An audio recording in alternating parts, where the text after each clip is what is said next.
मियां मोहम्मद बख्श साहब क्या खूब लिखते हैं।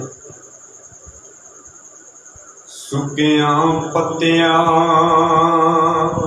हरिया नहीं होना, आखिर हरिया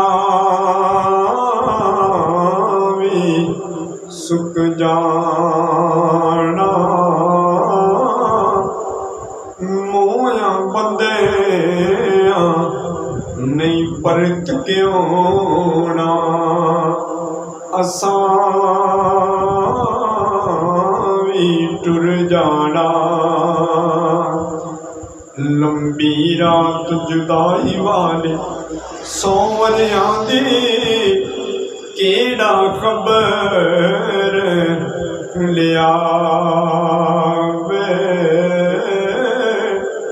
सजना दूर गया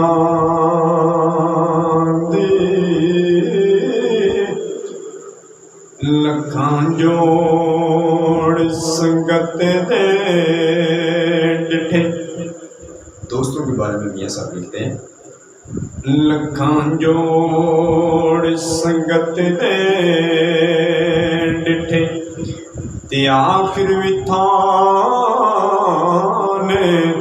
पईया। जिन्ना बादो एक पल सी लंघदा, अज शक्ल याद न रहियां।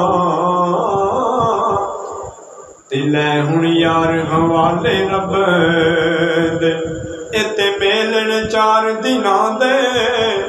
उस दिन ईद मुबारक होसी, जिस दिन फिर मिलांगे।